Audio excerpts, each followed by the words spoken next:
these inverter-based machines, it's got 3 or 4 codes set. Oh, you're taking it. Surprise. It's got 3 or 4 codes set, so I got it down to this. But that's not the biggest problem. The biggest problem is what just showed up right by the door. That's not my problem. Well, it could be your problem if I quit. That would be my problem. Anyway, come out, we'll show them.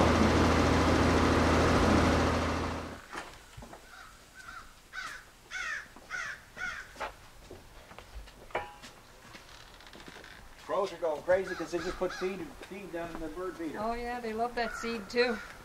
Look. Oh, lordy, lordy, lordy. Oh, Yeah. Sight for sore eyes.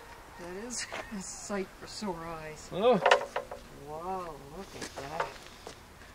Yeah. That's off a poop flicker or a manure spreader, as some people call it. I call it a poop flicker, and I don't exactly say the word poop. This is a family show. I know. We're trying to keep it nice. Trying to keep it nice, but Yeah. wow, you wouldn't think they'd have been up like that. There's some weight on it. Now, I've had them here over the last few years where they've actually had the axle cracked right off them. Oh yeah. So, I mean, just look at the pivot pin. Look how big it is. So, I mean, imagine the weight that it can take. That's true. So that goes into like one of those Big roller axle, yeah. yes, So it can yeah. pivot, right? But anyway, yeah. So that's what I got to try to straighten away later on. Yeah, we received our material for it. Yep, that's all here. Yeah. Oh, okay. So box it in and get her done.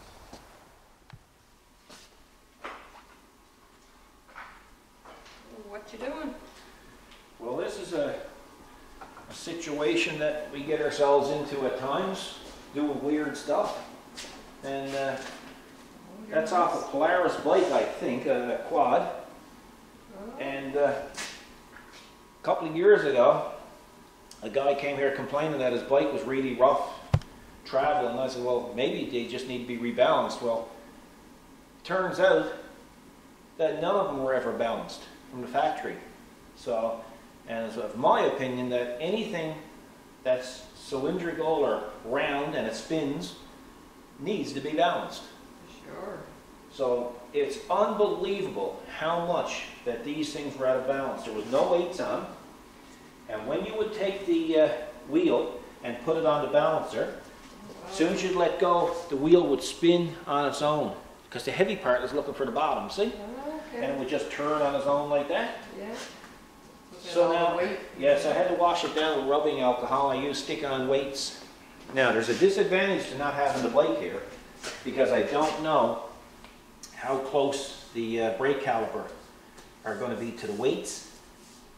So that's up to him, you know, because he only just brought them here That's right. half hour ago, right? Yeah, I don't have the bike. And I use stick-on weights. I don't use hammer-on weights for 2 reasons. Number one, I don't have any weights that have the same contour as that rim, and plus there's nowhere on the outside to put them on, plus you'll beat up the rim putting them on. So they're done, and this one here is done. I'm just getting ready to spin it. And so this represents the inside of the tire, this represents the outside of the tire, or the wheel, and you spin it first with no weights, and then it'll tell you how much weight to put on the inside, how much weight to put on the inside, on the outside. So let's see, because this one took a good bit of weight. We shall see what happens. Well, they're dead on. Okay, yeah. So when you see zeros, that means they're dead on. So like before, when I take my hand off that wheel would go on its own until it stopped to the heavy part on the bottom, heavy side, right? Now I can stop this wheel wherever I want, and it stays. No, so that means it's perfectly balanced. And you get zeros. Yeah, and we got zeros just to verify it. So, yeah. So a little bit of a tech tip for anybody who's got a quad. If you have a vibration in it, check your balance of your wheels, because it's been a real big issue around these parts. Good Lord, 9 o'clock Thursday morning. Don't you think it's not raining? Yeah, I think your van's going to wash away. Anyway, you wanted me to wash your van, consider it done. You're welcome. What are you doing? Oh, never mind what I'm doing. What are you doing? Well, you're always coming out checking to see what I'm doing. I'm checking to see what you're doing. I was just getting started, turning on the coffee maker. Oh yeah, that's job one, isn't it? Oh, look at the new chair. Boys, you got it rough. Look at the new chair. Look at carpet, new carpet. Well, I mean, I got to be comfortable. You want me to be comfortable, don't you? I mean, God forbid. Good Lord. Yeah, anyway, so what's out there? It's that Lexus, eh? Yes, and I'm going to tell you that's in here for today. Okay. That's the full day's work. So that's rotors, brakes, Undercoat, undercoating, touch-up paint, buffing, detailing, oil change. Oh, good Lord. Detailing, yep. Oh, well, that's it.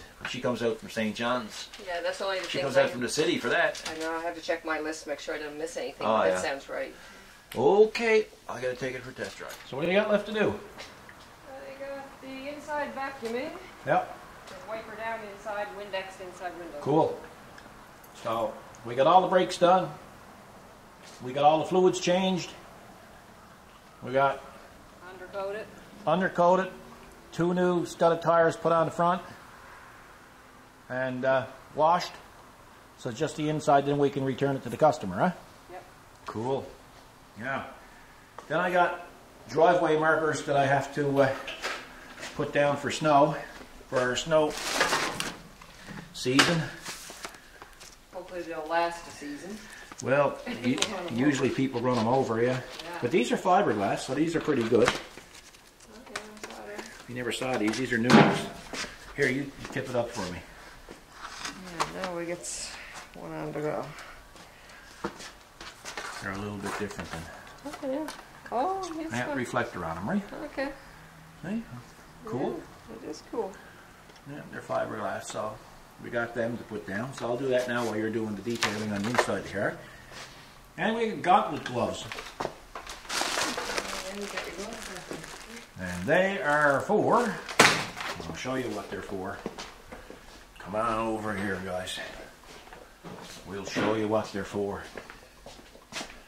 They're for this cabinet blaster. And what happens is, you can see they start to wear out in here. See? They get rotted.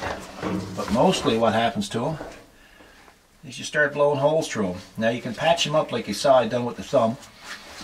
But after a while, you start patching them up too much with silicone or goop. And what happens to them is you can't hold on to any parts with it. So I think I got 3 years out of those, so that's not bad. I think they're about $70 a pair. So for the amount of work this thing does, it's well worth it. And so I'm going to do that next as well. It's Friday evening, so we're going to clean up the shop and call it a week. Like I say, this car came out from the city, which is an hour away, and she's a big business owner in the local area, and her family's been coming here for years, so they're great people to deal with. They're 20-year customers of ours, and we've done everything for them, so you do whatever it takes to make them happy, and they're great. They're just great people to deal with. So what else can you say? So I think we're going to call this a shot, or call this a video. What do you think, Kathy? Is nothing else to add to it? No, I think we're good. You got tools ordered, eh, for the shop? I do. Oh yeah, because you want to work me to death is what you want to do. Don't complain, you're getting new tools. Getting new tools. Hey, every fellow likes to have a new tool. Every fellow wants a new tool. Yeah. Anyway, so we'll call it a week. Thanks for watching, guys. Just put something together for you. Nothing too technical. I still have that job to do. Well, it's going to be Tuesday now because we're blocked Monday with auto repairs. So we'll put the forklift in later on and give it up. So thanks for watching, guys. Take care of yourselves. Be good to each other. If you haven't subscribed, please do. Your tag is tangled up? My tag is all tangled up and started back cockwards again. That's right. And I've only been like it since I had the paveway drive. And I'm worse since I got the blow snower. Oh, well. Not good. Not good. It's Not good. Gone from bad to worse. It's gone from bad to worstest. Yeah. So guys, be good to each other. Take care. God bless. Okay, the next job. It's on the 5740. The blade angles too fast. Really, really abruptly. So what I intend to do is, unlike the valves that I used for the chute, if you remember them from the other video, I'm going to use this big ugly thing, because these are pressure relief on one side, so I had to use two. So now I'm going to use this one, and that's just basically a valve, so I should only need one to slow it down. Okay guys, I'll see if I can show you exactly what I mean about that blade angling too quick. So I'll turn on my third function, and I'll hit the button. It's pretty fast, so I'm going to see if I can just slow it down a little bit and see what it looks like. Okay, I have that valve installed.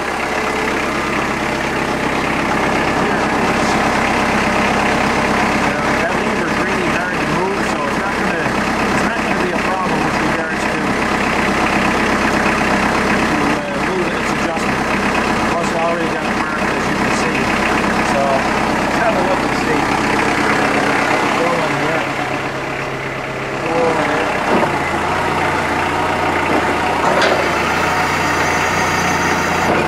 That's slow. And of course, if I want to open it up, get back to my original speed.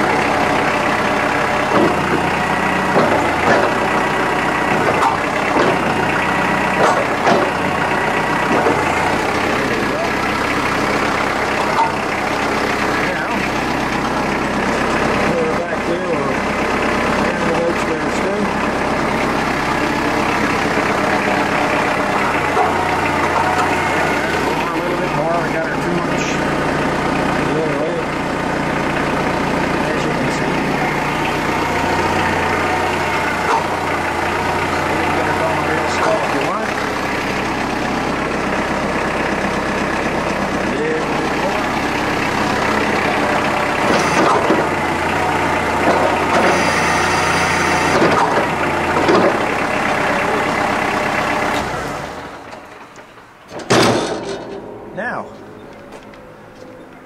the reason why that I put the valve on it is to slow it down a little bit. It really didn't bother me too much, but the fact is I still have the option to go fast if I want to turn it up a bit, turn the valve open.